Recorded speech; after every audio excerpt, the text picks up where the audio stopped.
9ನೇ ತರಗತಿ ಸಮಾಜಶಾಸ್ತ್ರ ಅಧ್ಯಾಯ 1 ಕುಟುಂಬ.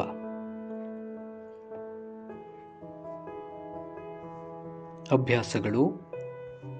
ಮೊದಲನೇ ಮೇನ್, ಖಾಲಿ ಬಿಟ್ಟಿರುವ ಸ್ಥಳಗಳನ್ನು ಸೂಕ್ತ ಪದಗಳಿಂದ ತುಂಬಿರಿ. ಕುಟುಂಬ ಎಂಬ ಪದವು ಲ್ಯಾಟಿನ್ ಭಾಷೆಯ ಡ್ಯಾಶ್ ಪದದಿಂದ ಉಗಮವಾಗಿದೆ. ಉತ್ತರ ಫ್ಯಾಮ್ಯುಲಸ್. ಎರಡನೆಯದು, ಸಮಾಜದ ಜೀವಕೋಶ ಡ್ಯಾಶ್ ಆಗಿದೆ. ಉತ್ತರ ಕುಟುಂಬ.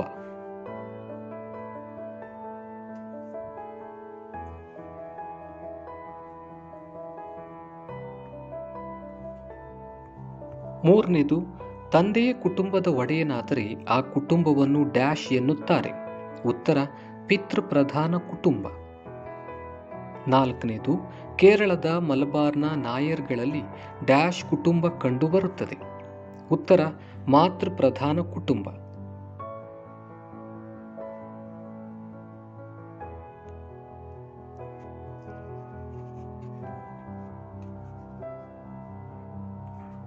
ಎರಡನೇ ಮೇನ್, ಈ ಕೆಳಗಿನ ಪ್ರಶ್ನೆಗಳಿಗೆ ಉತ್ತರಿಸಿ. ಮೊದಲನೇ ಪ್ರಶ್ನೆ, ಕುಟುಂಬವು ಸಮಾಜದ ಘಟಕ ಹೇಗೆ?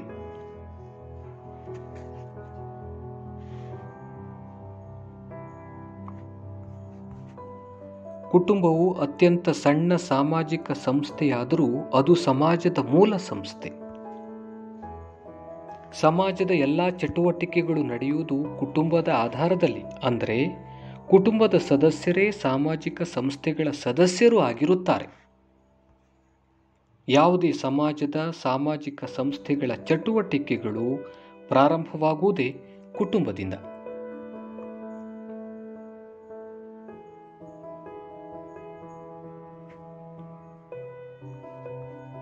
ಸಮಾಜದ ರಾಜಕೀಯ, ಆರ್ಥಿಕ, ಶೈಕ್ಷಣಿಕ ಇನ್ನೂ ಮೊದಲಾದ ಚಟುವಟಿಕೆಗಳು ಮೊಳಕೆಯಾಗುವುದು ಕುಟುಂಬದಿಂದ. ಈ ಹಿಂದೆ ಸಾಮುದಾಯಿಕ ಪ್ರಮುಖ ಕೆಲಸಗಳಿಗೆ ಕುಟುಂಬವು ತನ್ನ ಸದಸ್ಯರನ್ನು ಕಳುಹಿಸುತ್ತಿತ್ತು.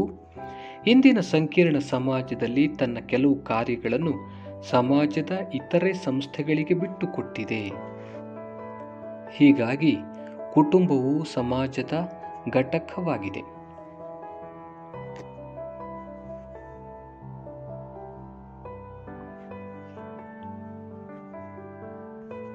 ಎರಡನೇ ಪ್ರಶ್ನೆ, ಕುಟುಂಬದ ಪ್ರಕಾರಗಳನ್ನು ತಿಳಿಸಿ. ಉತ್ತರ, ತಲೆಮಾರಿನ ಆಧಾರದಲ್ಲಿ ಕುಟುಂಬದ ಪ್ರಕಾರಗಳು ಎರಡು. ಒಂದು ಕೇಂದ್ರ ಕುಟುಂಬ, ಮತ್ತೊಂದು ಅವಿಭಕ್ತ ಕುಟುಂಬ. ವಿವಾಹ ಪದ್ಧತಿ ಆಧಾರದಲ್ಲಿ ಕುಟುಂಬದ ಪ್ರಕಾರಗಳು: ಏಕಪತ್ನಿತ್ವ ಕುಟುಂಬ, ಬಹುಪತ್ನಿತ್ವ ಕುಟುಂಬ, ಬಹುಪತಿತ್ವ ಕುಟುಂಬ.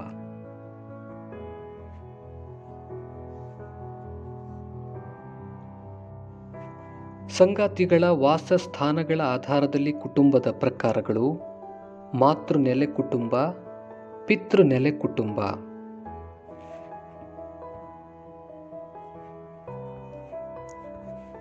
ಅಧಿಕಾರ ಕೇಂದ್ರತೆಯ ಆಧಾರದಲ್ಲಿ ಕುಟುಂಬದ ಪ್ರಕಾರಗಳು: ಮಾತೃಪ್ರಧಾನ ಕುಟುಂಬ, ಪಿತೃಪ್ರಧಾನ ಕುಟುಂಬ.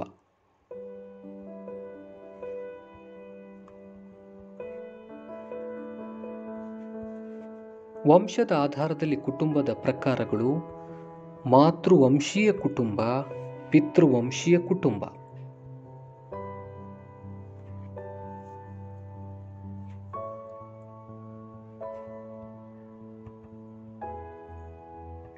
ಇವೆಲ್ಲವುಗಳು ಕುಟುಂಬದ ಪ್ರಕಾರಗಳು.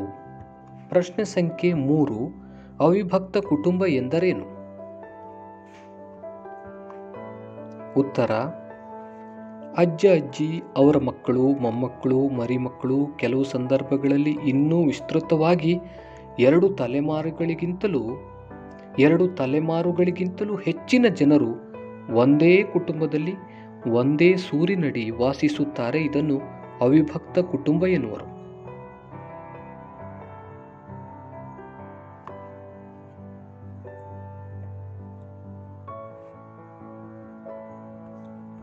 ಪ್ರಶ್ನೆ ಸಂಖ್ಯೆ 4, ಕೇಂದ್ರ ಕುಟುಂಬ ಎಂದರೇನು? ಉತ್ತರ, ತಂದೆ ತಾಯಿ ಮತ್ತು ಅವರ ಅವಿವಾಹಿತ ಮಕ್ಕಳು ಮಾತ್ರ ಸದಸ್ಯರಾಗಿರುವ ಕುಟುಂಬವನ್ನು ಕೇಂದ್ರ ಕುಟುಂಬ ಎನ್ನುವರು.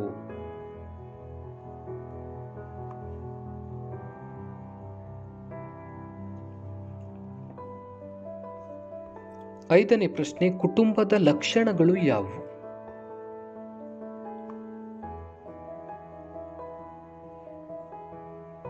ಉತ್ತರ: ಕುಟುಂಬ ಸರ್ವವ್ಯಾಪಕವಾದದ್ದು, ಸಮಾಜದ ಎಲ್ಲ ಚಟುವಟಿಕೆಗಳಿಗೆ ಮೂಲ ಘಟಕ, ಜವಾಬ್ದಾರಿ ಮತ್ತು ಸಾಮಾಜಿಕ ಹೊಣೆಗಾರಿಕೆ, ಪಾಲನೆ ಮತ್ತು ಪೋಷಣೆ, ಸಾಮಾಜಿಕ ವರ್ತನೆಗಳನ್ನು ಹೇಳಿಕೊಡುತ್ತದೆ, ತಲೆಮಾರುಗಳ ಪರಂಪರೆಯನ್ನು ತಿಳಿಸುತ್ತದೆ. ಇವೆಲ್ಲವುಗಳು ಕುಟುಂಬದ ಲಕ್ಷಣಗಳು.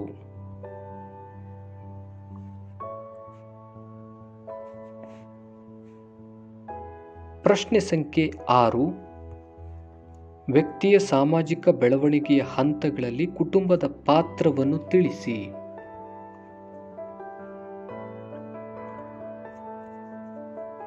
ಉತ್ತರ: ಸಾಮಾಜಿಕ ಬೆಳವಣಿಗೆ ಹಂತಗಳಲ್ಲಿ ಬಾಲ್ಯ ಯೌವನ ಮುಖ್ಯ. ಮಗುವು ಕುಟುಂಬದೊಳಗೆ ಮಾತನಾಡುವ ಮಾತೃಭಾಷೆಯನ್ನು ಮೊದಲು ತಿಳಿಯುತ್ತದೆ. ಅದರ ಸಹಾಯದಿಂದ ಸಾಮಾಜಿಕ ವಿಚಾರಗಳನ್ನು ತಿಳಿದುಕೊಳ್ಳುತ್ತದೆ. ಕುಟುಂಬದ ಸುತ್ತಮುತ್ತಲಿನ ಸಾಮಾಜಿಕ ಪರಿಸರದಲ್ಲಿ ಬೆಳೆಯುವ ಮಕ್ಕಳು ಅದಕ್ಕನುಗುಣವಾದ ಗುಣಲಕ್ಷಣಗಳನ್ನು ಬೆಳೆಸಿಕೊಳ್ಳುತ್ತಾರೆ.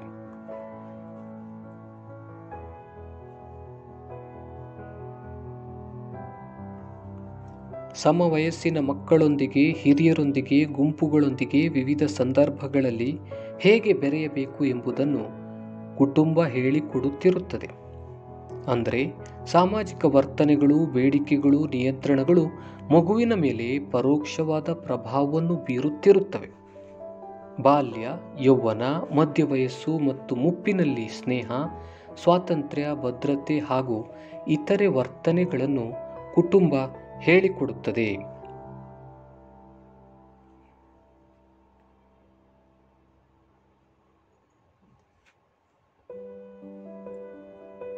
ಇವೆಲ್ಲವುಗಳು ವ್ಯಕ್ತಿಯ ಸಾಮಾಜಿಕ ಬೆಳವಣಿಗೆ ಹಂತಗಳಲ್ಲಿ ಕುಟುಂಬದ ಪಾತ್ರ.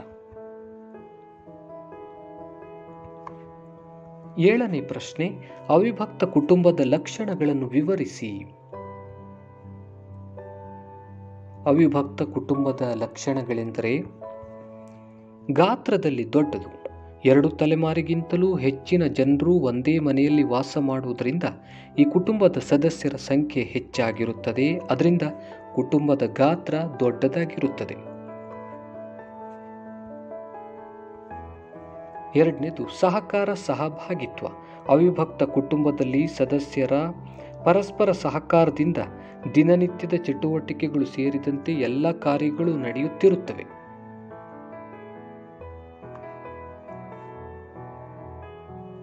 3ನೇದು ವಾಸಸ್ಥಾನ ಮತ್ತು ಅಡುಗೆ ಮನೆ. ಅವಿಭಕ್ತ ಕುಟುಂಬದ ಸದಸ್ಯರೆಲ್ಲರೂ ಒಂದೇ ಸೂರಿನಡಿ ವಾಸಿಸುತ್ತಾರೆ. ಬೇರೆ ಬೇರೆ ಕಾರಣಗಳಿಗೆ ಪ್ರತ್ಯೇಕ ಸ್ಥಳಗಳಲ್ಲಿ ಮನೆ ಮಾಡಿ ವಾಸಿಸುತ್ತಿದ್ದರೂ ಸಹ ಧಾರ್ಮಿಕ ಆಚರಣೆ ಸಂದರ್ಭಗಳಲ್ಲಿ, ಹಬ್ಬಗಳಲ್ಲಿ ಎಲ್ಲರೂ ಮೂಲ ಕುಟುಂಬದೊಂದಿಗೆ ಸಂಬಂಧವನ್ನು ಮುಂದುವರಿಸಿಕೊಂಡು ಹೋಗುವರು.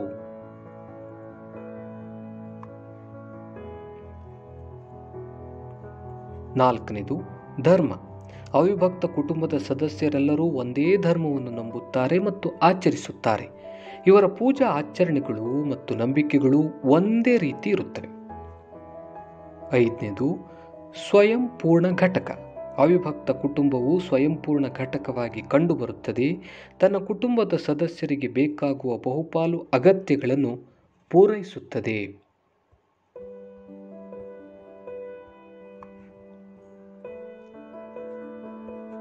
6ನೇದು ಅಧಿಕಾರ ಸಂರಚನೆ.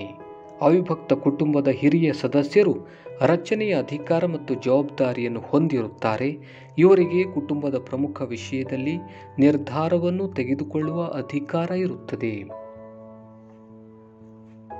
ಇವೆಲ್ಲವುಗಳು ಅವಿಭಕ್ತ ಕುಟುಂಬದ ಲಕ್ಷಣಗಳು.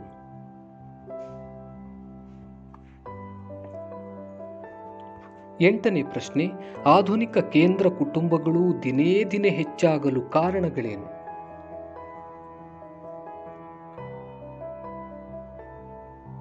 ಆಧುನಿಕ ಕೇಂದ್ರ ಕುಟುಂಬಗಳು ದಿನೇ ದಿನೇ ಹೆಚ್ಚಾಗಲು ಕಾರಣಗಳೆಂದರೆ ವೈಯಕ್ತಿಕತೆ, ವೈಯಕ್ತಿಕ ಸಂತೋಷ, ಸುಖ, ಆಸ್ತಿಯ ಹಕ್ಕು, ಬದಲಾದ ಸಾಮಾಜಿಕ ಮೌಲ್ಯಗಳು.